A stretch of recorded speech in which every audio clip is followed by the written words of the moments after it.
విక్రమ్ అయితే ఇంక రాధని తీసుకొనొచ్చి ఇంక పూజలో కూర్చోపెట్టిన తర్వాత ఇంకా సునందకి అలాగే నందగోపాల్‌కి ఇద్దరికీ అయితే చాలా సంతోషమేస్తుంది. ఇంకా తన తన కొడుకు, కోడలు ఇద్దరు పూజలో కూర్చున్నారు. నేను వాళ్ళ పెళ్లి చూడలేకపోయినా ఈ విధంగానైనా నా నా కొడుకు ముచ్చట నేను తీర్చుకున్నాను అని సునంద చాలా సంతోషపడుతుంది. ఇంకా ప్రియ అయితే ఎలా వచ్చింది? నేను చీరంతా కట్ చేసేసాను కదా! అయినా రాధకి ఎలా వచ్చింది అని చెప్పనని అయినా అక్కడుండేది మా అన్నయ్య వదిన. నీకు అది తెలియక నువ్వు ఆ రాధ చీరని చింపేశావు. అక్కడుండేది మా అన్నయ్య అన్నట్టుగా అంటుంది.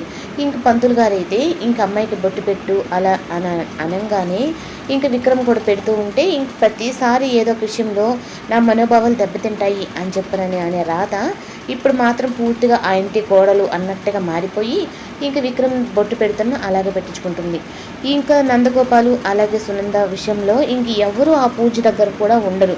ఇంక ప్రియ అయితే వీళ్ళందరూ ఇలా పూజ చేస్తూ ఉంటే నేనేమంత పిచ్చిదాన్నా, అయినా ఎందుకు మా మమ్మీ కూడా సైలెంట్గా ఉంది అని చెప్పని ఇంకా పూజ దగ్గరికి అయితే వెళ్ళి అక్కడున్న పూలు అన్నీ తీసి ఇంకా అన్నీ అక్కడ గందరగోళం చేస్తుంది. ఇంక విక్రమ్కి అయితే చాలా కోపం వచ్చి నువ్వు ప్రతిసారి ఎందుకు నా విషయంలోనూ ఇలా చేస్తున్నావు? పూజ ఏదో మా అమ్మ ముచ్చట పడింది చేసుకుంటుంది. ఇప్పుడు నీకేంటి అభ్యంతరం అంటే మా ఇంట్లో ఈ పూజ జరగడానికి వీలు లేదని చెప్పని అంటుంది. అలా జరగడానికి ఇది ఒక్కటి నీ ఇల్లు ఒక్కటే కాదు అన్నట్టుగా ఇంకా సునంద అలాగే నందగోపాల్ కూడా మాట్లాడతారు. ఇంక విక్రమ్కి అయితే చాలా కోపం వచ్చి ఇంకా ప్రియ మీద చెయ్యెత్తేంత పరిస్థితి అయిపోతే ఒక ఆడపిల్లని కొట్టకూడదని చెప్పని నా భార్య చెప్పిన మాటలు విని గమ్ముగా ఉన్నాను. అయినా లేదు అంటే నీ చెంప చెల్లుమనిపించుంటే అంటే నువ్వు కొడుతూ ఉంటే నేనేమైనా ఊరికే ఉంటానా? అసలు నన్ను కొట్టడానికి నువ్వెవరు అని చెప్పనంటే మరి ఈ పూజ నాశనం చేయడానికి నువ్వెవరు అని చెప్పని ఇంక విక్రమ్ కూడా అడుగుతాడు.